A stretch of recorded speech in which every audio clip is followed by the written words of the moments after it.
하나님의 관심을 가지고 그분을 믿고자 하는 분에게 아주 중요한 문제가 있습니다. 바로 기독교의 성경을 믿느냐 아니면 이슬람의 꾸란을 믿느냐 하는 문제인데요. 실제로 이 문제는 너무나도 중요한 문제입니다. 왜냐하면 이 선택으로 인해서 우리의 내세의 삶이 결정되기 때문입니다. 천국이냐 지옥이냐 너무도 중요한 문제입니다.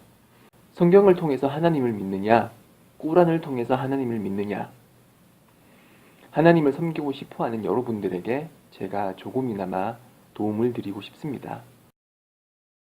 성서의 진정성을 검증하는 방법은 여러 가지가 있지만 그 중에서도 가장 훌륭한 방법은 이스나드 검증법입니다. 이 성서가 정말 100% 하나님의 말씀인지, 그래서 그 내용을 신뢰할 수 있는지 어떤지를 이스나드 검증법을 통해 판단이 가능하다는 것인데요. 이스나드는 아랍어로 연결고리라는 의미를 지닙니다.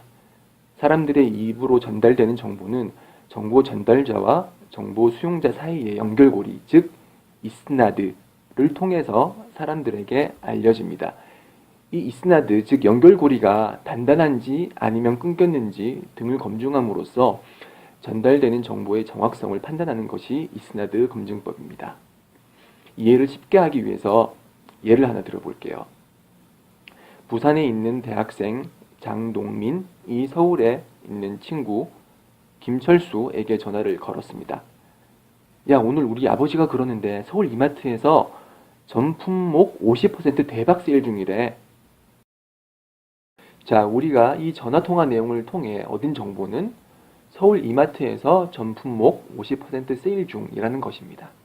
이 정보는 대학생 장동민 군의 아버지가 자신의 아들에게 전했고, 그 정보를 받은 아들이 자신의 친구에게 그 정보를 전달한 것이죠. 표로 정리해보면 다음과 같은 연결고리가 형성되었음을 볼 수 있습니다. 장동민 대학생의 아버지, 장동민, 김철수, 서울 이마트에서 전 품목 50% 세일. 정보의 흐름을 이어주는 이 연결고리가 바로 이스나드인데요. 자, 지금부터 이 연결고리를 검증해 봅시다. 만약 장동민 대학생의 아버지가 내가 아들한테 그 말 한 적이 없는데? 라고 한다면 어떻게 될까요? 아버지와 아들 사이의 연결고리가 끊기겠죠. 연결고리가 끊겼기에 서울 이마트에서 전 품목 50% 세일이라는 정보는 신뢰성을 상실합니다. 그리고 만약 장동민 대학생이 평소에 양치기 소년이라는 별명을 가지고 있을 만큼 거짓말을 일삼는 자라면요. 장동민이 정말로 아버지로부터 이 정보를 받았는지 확신할 수 없기 때문에 아버지와 장동민 사이의 연결고리는 끊기겠죠. 장동민이 실제로 그 이야기를 아버지로부터 들었다고 해도 그 내용을 들은 대로 정확히 전달했는지 아니면 왜곡했는지 확인할 수 없기 때문에 장동민 대학생과 김철수 사이의 연결고리도 끊깁니다. 이렇게 정보 전달자의 자격에 심각한 훼손이 가해졌기에 우리가 가진 이마트 세일에 관한 정보는 거짓 정보가 될 가능성이 아주 높아지는 것입니다. 그리고 알고 보니 장동민 아버지가 아들처럼 부산에 산다는 사실이 밝혀졌다고 해봅시다. 그렇다면은 부산에 사는 장동민 아버지가 서울에 있는 이마트의 소식을 전했다? 뭔가 아기가 안 맞습니다. 장동민 아버지는 생각했던 것처럼 직접 서울의 이마트 매장을 방문함으로써 세일 소식을 접한 것이 아니라 다른 어떤 소스로부터 그 정보를 들어 그것을 아들한테 전달한 것이지요. 그렇다면 원래는 이런 연결고리가 형성되어야 합니다. 아무개 장동민 대학생의 아버지 장동민, 김철수, 서울 이마트에서 전 품목 50% 세일.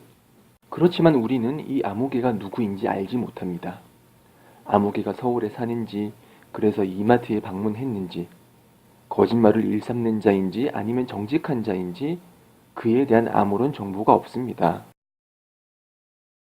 정보 전달자에 대한 아무런 정보가 없기에 아무개에 대해 물음표가 붙을 수밖에 없으며, 따라서 이 아무개와 장동민 대학생 아버지 사이에 연결고리는 파괴되며 결과적으로 서울 이마트에서 전 품목 50% 세일이라는 정보는 제대로 설 수 없습니다.